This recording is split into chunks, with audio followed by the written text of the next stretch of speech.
আজকে আমার সব বন্ধুদেরকে একটা করে চকলেট দিয়ে দিব। এটা আমার, এটা গৌরীর, এটা মেহেরের, আর এটা ওই গরিব বিপাশার। কিন্তু আমার তো ওকে চকলেট দিতেই মন চাই না, কি করব? আরে হ্যাঁ, এক কাজ করি, এই চকলেটটা আমি খেয়ে ফেলি, পরে ওকে ক্লে চকলেট বানিয়ে দিয়ে দিব নে। ইয়াম্মি, এই চকলেট খেতে তো অনেক মজা। এখন ক্লে চকলেট বানিয়ে ওকে দিয়ে দিব। আরে এই তো হয়ে গেছে ক্লে চকলেট, এটাই ওকে দিয়ে দিব। এই তো প্যাক করা হয়ে গেছে, এখন প্যাকেটে ভরে ফেলি। আর এই গরিবে তো কখনো চকলেটই খায়নি, ও বুঝতে পারবে না এটা নকল চকলেট। আরে বাস, এটা প্যাক করা হয়ে গেছে, যাই ওই গরিবকে দিয়ে আসি। আরে ও ওই বেচারি বিপাশার সাথে এরকম কেন করতেছে?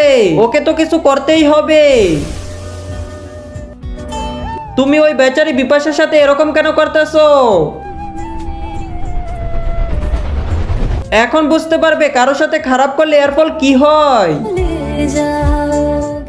আরে এ কি, এই মাস্ক কাজ কেন করতেছে না? তার আগে বন্ধুরা, তোমরা যদি এই দুইটা ছবি পছন্দ করে থাকো তাহলে ভিডিওতে লাইক দিয়ে চ্যানেলটি সাবস্ক্রাইব করে দাও। আর যদি না করো তাহলে বুঝে নেবে তোমরা এই ছবি দুটো ভালোবাসো না। আর কমেন্ট বক্সে বলে যাও 1 না 2, তাহলে এই মাস্ক কাজ করবে। কি সবাই করে দিয়েছো? ধন্যবাদ বন্ধুরা।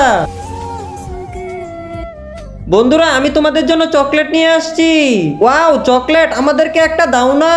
ইয়াম্মি, খুব মজা। সুবর্ণা, তোমার চকলেট তো খেতে অনেক মজা। এরকম চকলেট আমি কোনোদিন খাইনি। ওয়াক, থু, ছি, আমার কাছে এই ক্লেওয়ালা চকলেট কিভাবে আসছে? এটা তো আমি ওই গরিবকে দিয়েছিলাম। ও তো মজা করে চকলেট খাচ্ছে, কিন্তু আমার কাছে ক্লে চকলেট কিভাবে চলে আসলো? তো দেখেছো বন্ধুরা, খারাপ মানুষের সাথে সবসময় খারাপই হয়। সবাই লাইক সাবস্ক্রাইব করে দাও।